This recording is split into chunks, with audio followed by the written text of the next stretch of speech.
Hi students. Today's topic of discussion is physiology of hunger and satiety. There are a variety of psychological and also physiological factors which interact to regulate the feeding behavior. The hunger and the satiety cycle involves two things. One is a pre-absorptive, another one is a post-absorptive humoral and neural mechanism. There are also psychological and social and environmental factors which mainly involves in your food intake, which is related to the body weight and metabolism, which we are going to discuss in a later part.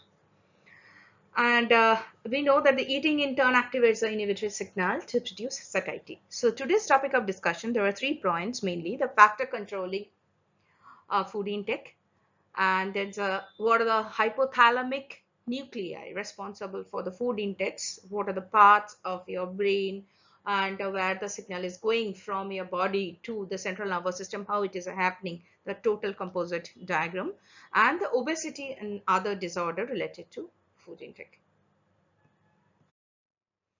As we know, the regulation of food intake is crucial to an understanding of the body weight and obesity.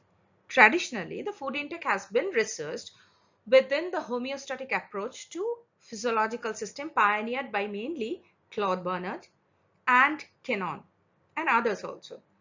Because feeding is a form of behavior, it forms a part what Kurt Richter referred to as a behavioral regulation of body weight. That is a very important part of this hunger and satiety regulation nowadays, and which is called the behavioral homeostasis. Now, but before this is a appetite. Whenever we are going to discuss about appetite or the hunger, now what is appetite? Before that, few terms. The word is hunger, the ingestion of the food which determined by the intrinsic desire of the person's food. So whenever you are feeling something empty or you are going to take some food, that is actually if you are feeling hungry. Then it's a physiological response to need for food caused by nerve signals and neurotransmitters. And suppose your mom is cooking a very delicious food which you like, immediately you are feeling hungry after getting the smell or the view of that food. So there is some psychological and the physiological factors which gives the nerve signals to your brain, so you feel hungry. Then the nucleus of the hypothalamus are mainly responsible for controlling this food intake. And along with the hypothalamic nuclei, the hormones of the gut, after the food is going inside the gut, the hormones which are secreted, these are also responsible for the appetite and hunger.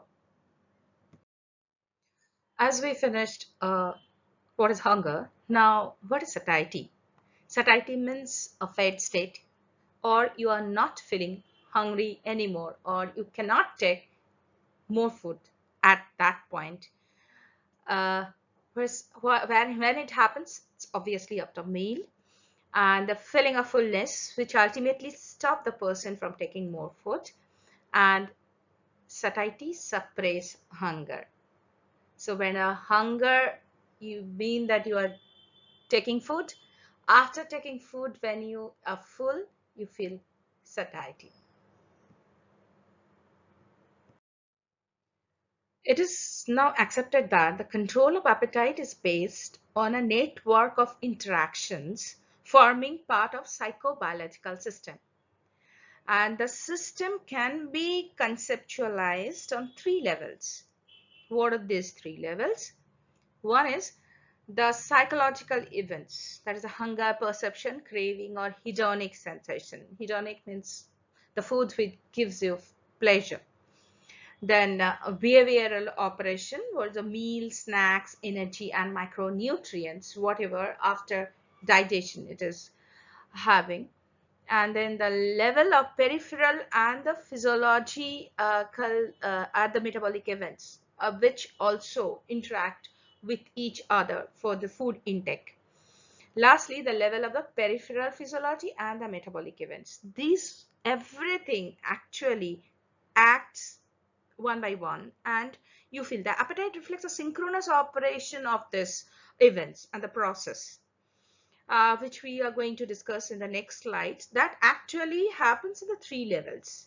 So when the appetite is disrupted, as in certain eating disorders, these three levels become desynchronized. So what is that? We are going to discuss now. Now we are going to discuss about the expression of appetite as three levels. One is behavioral, one is peripheral physiology, and the metabolism and brain activity. This diagram is showing the expression of appetite as the relationship between three levels of operation. And that is one is the behavioral pattern, one is physiological pattern, and another one is metabolism and the brain activity. So this is the lower one. You can see here, these are physiological and behavioral events, what is happening. And next one is physiological metabolic events after having food, after metabolism, what are the neurotransmitters, or rather the hormones are secreted from the gut, which is going to brain, and ultimately the neurotransmitter metabolic interactions in the brain, what is happening. And there are a few chemicals which are responsible. This before that, paraventricular nucleus, which is situated in the hypothalamus, nucleus tractus solitarius, which is present in the medulla, which is responsible for that regulation, and CCK, which is secreted from the gut. There's a cholecystokinin hormone, and then the free fatty acids, which is a chemical which is formed from the metabolism of fat. Then there is a very important amino acid. There's a large neutral amino acid is a part of the protein metabolism. CART is also a very important chemical which is responsible for your food intake. That is a caffeine amphetamine related peptide. And then next is the neuropeptide Y, which is very important, and polypeptide YY, which is also secreted from a gut, and glucagon related peptide and agouti related peptide. These are the last few things. There's a hormone, this is cholecystokinin, then caffeine amphetamine related peptide, then PY, the polypeptide Y, glucagon related peptide, and agouti related peptide, all actually are here in this level. That is a physiological and the metabolic events. Now, lower part, there is a psychobiological system illustrates appetite cascade, which prompts us to consider the events which stimulate eating and which in turn motivate organisms to seek for food. Okay, and it also includes those behavioral actions which actually form the structure of eating, and those processes which follow the termination of eating. This becomes satiety comes, which refer to post-ingestive or the postprandial events. Now you can think that even that is a cognition, the sensory stimulus. I told in the last slide that a very favorite food of you, or burger, or for the photo of a very interesting food, which gives some psychological, or even the food inside the mouth, this physiological signal generated by the sight and the smell of the food. And this events constitute the cephalic phase of the appetite. And cephalic phase responses to generate in many parts of the gastrointestinal tract, and then ultimately which is secreting this hormones, and these hormones ultimately going and acting. You can see that there's a 5-HT, and there is a CART, and the leptin is, we'll discuss later, and there is some other NPY, GLPY, agouti related protein. These all are acting over this hypothalamic nucleus. Nucleus tractus solitarius is taking the signal from the periphery, and the nucleus tractus solitarius ultimately giving the signal to the hypothalamic nucleus, and the hypothalamic nucleus giving signal directly to cortex. So everything is interrelated. And you see this is the cephalic phase, a smell and a taste and the sight of a food giving a signal to the cortex also. So ultimately the person is seeking for food. Uh, It is useful here to distinguish between the signals involved in appetite control. Traditionally, a distinction has been drawn between short-term and long-term regulation of appetite, but the connection in the episodic and tonic is functionally more appropriate. So, what is episodic or what is tonic signal? So episodic signals are mainly inhibitory, but can be excitatory also, and are usually generated by episodes of eating. When you are eating, those signals, whichever generating in your body, is that type of signal. And this signal oscillates in accordance to with the pattern of eating. Most are intimately associated with a signal of satiety, signaling, and this episodic signals are giving a signal for the satiety. Now, the tonic signals arises from the tissue stores. After taking food, whichever it is, assimilation and metabolism, whatever the store, thus the tonic signal comes from there, including the adipose tissues, and the exert a tonic pressure on the expression of appetite. And these two sets of signals are integrated within a complex brain networks that control the overall expression of appetite. Though there is a long list of hormones that influence a food intake, there are following are the well-established hormones which increase or decrease of food intake. So what are those? First is the increase in food intake. Neuropeptide Y. This Y polypeptide is a 36 amino acid. It's a strong orexogen, and it is mainly secreted by hypothalamus, and this increases the food intake. And then orexin, there are two forms, orexin A and B. Orexin strongly stimulates the food intake and mainly acts over the lateral hypothalamus. Ghrelin we'll discuss later. Then next is the melanin concentrating hormone, and agouti related protein. This is agouti is a brand of rat which also increases the food intake. The ghrelin and the GHRH, these are the increase hormone which increases the food intake. And there are other chemicals which decreases the food intake. One is CCK, we are going to discuss later. Then the peptide YY, this also decrease the food intake. Leptin we'll discuss later. CART also acts over the brain and decreases the food intake.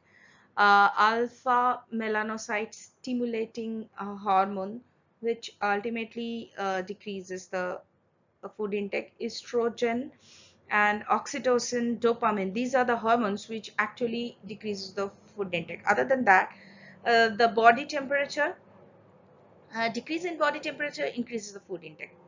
So this the vice versa, this anorexia is a common feature of the fever and any cause.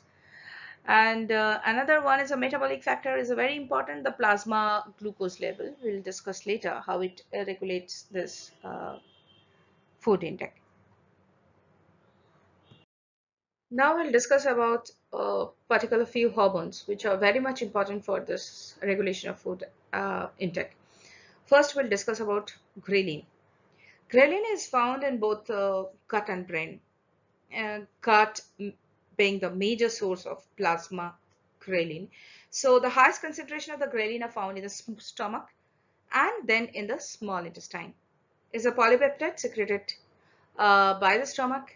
Also, it is also brain secreted and it acts over brain.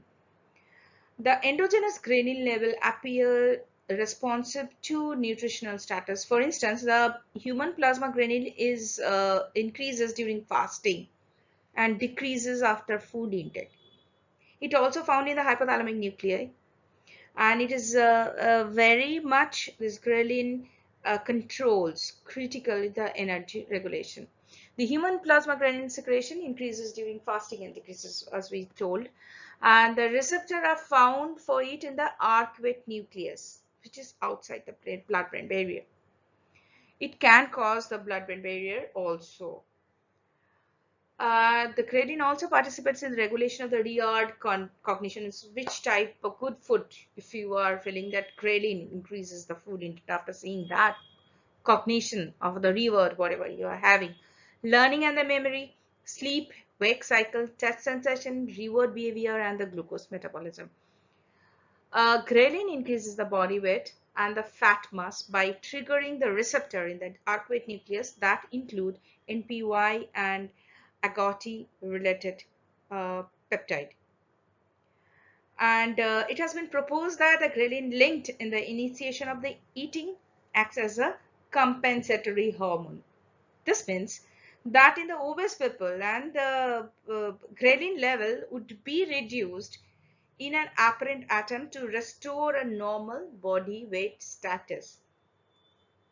And this is likely to be one of the signals that makes a loss of body weight so the difficult to maintain, and so ghrelin blockade may prove a useful anti-obesity treatment. The next hormone which is important is leptin.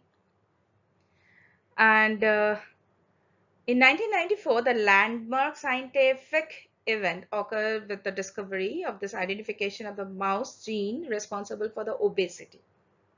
And this gene is called OB gene. Because of the OB protein caused by reduction in the food intake as well as the possible increase in metabolic energy, it has been termed as leptin. There is some evidence that the leptin interacts with the NPY, that's the neuropeptide Y, on the brain's most potent neurochemical involving appetite. And the key hormone, this is a key hormone regulating for food intake and the body weight. It actually decreases the food intake, increases the energy expenditure, mainly released from the fat cell of the adipocyte, acts on the arcuate nucleus of the hypothalamus, and receptor for this leptin is LEPR or OBR, which is a cytokine receptor, and it is a transmembrane protein. This is a G protein coupled receptor. And this OB gene, what I have told before, the OB gene is responsible for this production of this LEPR. This gene is highly expressed in hypothalamus. So leptin, which is secreted by the body fat metabolism from the adipocytes, and it acts over there in the hypothalamus, mainly the arcuate nucleus. And it has been proved that mutation that specifically ablates this OBRB gene expressions in the diabetic mice results in obesity and complete leptin resistance. Next hormone is CCK. This is released in the proximal small intestine, mainly mediating the meal termination or satiation, possibly in the early phase of the satiety, this cholecystokinin hormone, which is secreted from the eye cell of the duodenum. And the protein and the fat stimulates whenever the food which is enriched with the protein and the fat after half digestion in the from the stomach, it moves towards first part of the duodenum. It stimulates the eye cell to secrete the CCK. And then fat in the form of free fatty acid produces pronounced. And if you are taking a highly fatty diet, the CCK will secrete in huge amount, and which ultimately brings about the satiation. If you can feel that if you can take a huge amount of the fatty diet, after some time you feel very much fed kind feeling. Then there's activates the CCK-A type receptors in the pyloric region of the stomach, and this signal is transmitted via the afferent fibers of the vagus to the nucleus tractus solitarius. Here the CCK acts on the nucleus tractus solitarius of the brainstem, the medulla, and from here the signal is related to the hypothalamic region, whatever we have shown in the last diagram, where the integration happens for this. And the high fat breakfast have been shown to produce a both greater feeding of the satiety due to elevated endogenous CCK levels. Other than episodic and tonic regulation of food intake, there is a homeostatic mechanism also which maintains the food intake. And what is this? First is a leptin regulated lipostatic theory. What is that? This is a homeostatic theory of hunger, according to which the brain monitors the level in the blood of free fatty acids result from the metabolism of the fat in the adipose tissue. Then hypothalamus controls the food intake according to the adipose tissue mass or the metabolism of the fat and the level of the free fatty acid and energy expenditure, according to which secretes leptin. Leptin goes to brains and this regulates the food intake. And this lipostatic theory, where the food intake is inversely proportional to the adiposity. Now, what is this? There's a what are the centers which is responsible for this? Is hypothalamus is the main centers which is responsible. Two nucleuses are very important. One is a lateral hypothalamus, and another one is a ventromedial nuclei of hypothalamus. The stimulation of the lateral hypothalamus increases the food intake.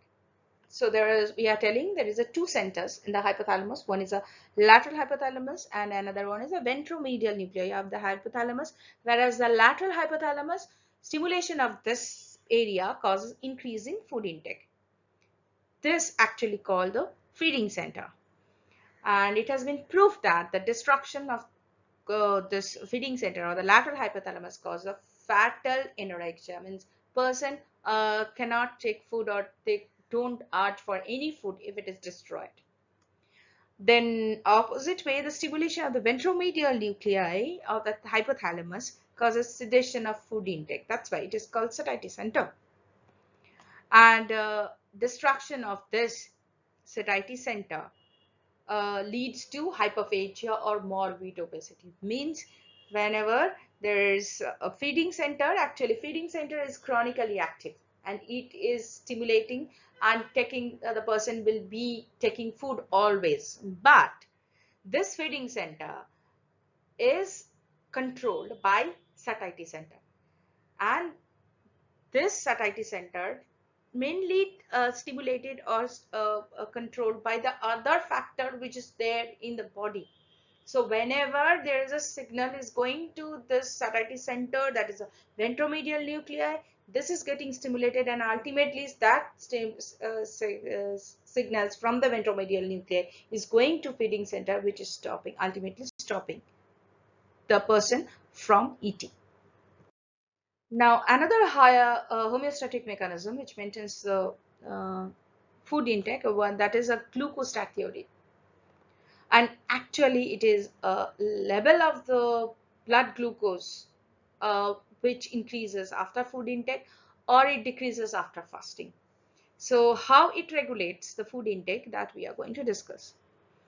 Blood glucose actually decreases after uh, quite a few gap of quite a time gap. If you are not taking food, there is a decrease in the blood glucose level, so you feel hungry, and this signal is going to the feeding center, that is a lateral hypothalamus, and this signals you start or the person start eating, and after eating, after some time, there is a increase in blood glucose level.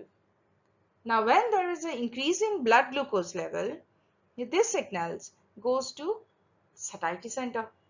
This satiety center ultimately inhibits the feeding center, so person stops eating. So actually it is mainly the satiety center which controls the main food intake. So feeding center is chronically active, as I told before, it is chronically active. So if this satiety center is not there, the person will be continually taking food, but it is not happening.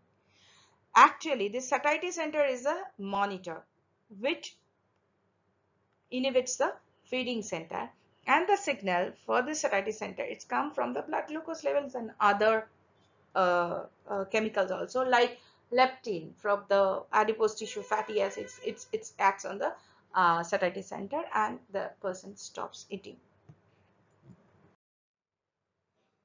Now thing is, why diabetic patients are polyphagic, they need food frequently. and that is called starvation amidst of plenty.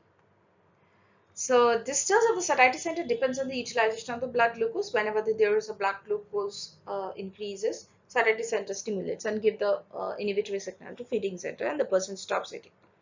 So, but what is happening in the diabetic patient, the insulin, there is an insulin deficiency and the insulin receptor resistance, or there is an insulin receptor resistance. So, the satiety center, because of the insulin deficiency, there's a satiety center that cannot utilize blood glucose. So, it cannot sense the how much blood glucose level has been increased. Ultimately, what is happening? So, there is a decreased discharge of the neuron from the satiety center, and obviously because of this neuron discharge is decreased, there's a loss of inhibition of the feeding center, and ultimately there is a chronic stimulation of the feeding center because the feeding center starts taking upper hand because satiety center is inhibited. Loss of stimulation from the blood glucose because the blood glucose cannot be utilized because of the insulin deficiency, and ultimately what is happening, the person becomes polyphagic. This slide, we are going to discuss about the neurons and the neurotransmitter in the hypothalamus that stimulates or inhibit the feeding. In this schematic diagram, this is a diagram of arcuate nucleus of hypothalamus. And there is two types of neurons actually. One is POMC, that is a pre-opiomelanocortin neurons, that produces MSH, that is a melanocyte stimulating hormone. This is MSH, melanocyte stimulating hormone. And another one is neurons that produces orexogenic, that is a substance neuropeptide Y and a Gauty related protein. So there is a two distinct types of neurons in the arcuate nucleus of the hypothalamus that are especially important for controlling both appetite and energy expenditure. These two are these two types of neurons. One is a POMC and another one is a neuropeptide Y and a Gauty related peptide producing neuron. Now POMC, as I told, that this produces a melanocyte stimulating hormone, and this melanocyte stimulating hormone acts through this receptor MCR1. And also neuropeptide, it acts through this receptor, and which increases the food intake. Now, how it is possible? As we know, when there is a stomach is empty, there is stomach secretes ghrelin, and this ghrelin, after secreting through the blood, it reaches to the hypothalamus arcuate nucleus, and after acting through the neuron, it stimulates this neuropeptide Y, and another one is the neuron which secretes insulin. This stimulates the POMC. So ultimately, these two chemicals increases food intake, and when there is increase in uh, blood glucose level, what is happening, this when the food or there is a food in the duodenum, it starts secreting, duodenum secreting CCK and other peptide, the PYY and glucagon like peptide GLP, and these are going to inhibit this neuron which is secreting neuropeptide Y and agouti related protein. And another, we know when there is enough amount of adipose tissue after metabolism, this adipose tissue, when there is getting catabolism, and this secrete starts leptin, and leptin inhibits this neuron. So CCKY, CCK, PYY and leptin, these are decreasing food intake, while ghrelin and this neuropeptide Y and agouti related peptide, these are orexogenic and increases food intake. So this is a composite diagram of these neurons, and ultimately which controls. Some are increasing food intake, some are decreasing food intake. So this is another schematic diagram of the same type explanation. Here are so many peripheral hormones are there, and this is the center of the hypothalamus. This is the arcuate nucleus. is a cart, and there is a agouti related between cart, and this is bringing about the satiety, whereas CCK, adiponectin, leptin, PYY, these are all bringing satiety, whereas the another factor which is a ghrelin and agouti related peptide in PY, which is increase the food intake, or it's responsible for appetite. As we have already discussed, eating provides the mainly energy substrate for the metabolism, and thus it is logical that the eating behavior is subject to homeostatic control. Okay, already you have discussed that. However, the appetite is also driven by some other factors, which is beyond the physiology. The powerful smell or the visual of this juicy burger, or a sweet taste pastry, this taste signal which override the satiety and stimulate feeding, which ultimately gives a person a pleasure. So the hunger which brings pleasure of mind is called hedonic hunger. As we know that we tend to overeat sweet or salty food and consume less amount food which is bitter or the sour. And this variety of taste receptors are there on our tongue, and including in the mouth, including the classic sweet, salty, and bitter taste. And this taste sensation conveys to nucleus tractus solitarius and parabrachial nucleus of brain. And here, this we are discussing about this type of hunger, which is not related to the homeostatic regulation, but the psychological or the psychobiological control. This drive to eat to obtain more pleasure and absence of the energy deficit, that is very important. Means if you have taken enough amount of calorie which is required for your body, but still after seeing of this kind of food, you're feeling hungry, or you are trying to take it to make yourself happy. So this is the consumption of food just for pleasure and not maintain the energy homeostasis. The consumption of the food for the pleasure was characterized by increased peripheral levels of the peptide ghrelin, and another was lipid derived neuron mediators such as the endocannabinoids. This is very important. Okay, and the endocannabinoid signaling that regulates the synaptic plasticity by acting both hypothalamic and mesolimbic circuits. And as we know, this limbic system is close related with the emotions and the pleasure. So this hedonic hunger regulation is mainly related with the connection between the limbic system and hypothalamus. Now we came to the clinical part, that is a eating disorder. There are the three most common type of eating disorders. Both is present in the male and female. Don't think that it is only present in male, because they are more concerned about body shape and weight. Nowadays, guys are also very much keen to maintain their body weight. And what are those? There's one is anorexia nervosa, then another one is a bulimia nervosa, and compulsive exercise is also a eating disorder problem. A very brief discussion about the anorexia nervosa. We are not going to detail, but what it is. Uh, we can see this picture where actually the lady is very thin, but when she is looking at mirror, she's thinking she's very overweight, and she's not maintaining her shape of the body. So what is the problem?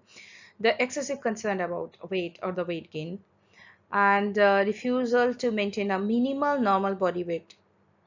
The person is always thinking that if she or he will take food, the person will get more fatty. So refusing to maintain the normal body weight, and distortion of the perception of the body shape and the weight, and malnutrition, obviously. Uh, and because of the malnutrition, mostly they suffer from calcium deficiency and osteoporosis. Electrolyte imbalance, obviously, there will be there because of the malnutrition. Another one is bulimia nervosa. In this diagram, you can see the person is having food. The next step, the person is going to washroom and self-initiating the vomiting. So whenever the stomach is getting empty and the person is again taking food, again it is the cycle is going continuing. The eating disorder having a cycle of binging and purging, and begins with the restrictive diet.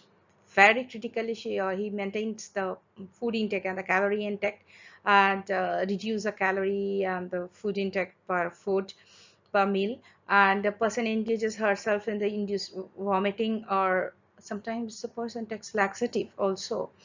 So or engage a compensatory behavior like intermittent fasting or severe exercise. And sometimes they go for so much of exercise, this exercise may harm their body. They may get fractured because of this malnutrition, or sometimes they go for sleep disorder and depression also. Another type which is quite different from anorexia and the bulimia, that is an unspecified eating disorder called binge eating. And consume less during binging means they're not gorging, they're taking small food and rarely purge. They are the typical cycle of this bulimia nervosa is not there, but there is a binge eating and exert less strain during times of dieting. And such compulsive overeating occurs in normal weight people as well as overweight people, both type of. So here we end the discussion regarding hunger, the appetite, how this food intake is regulated by the brain, and what are the nucleuses which is responsible to control this food intake. Thank you.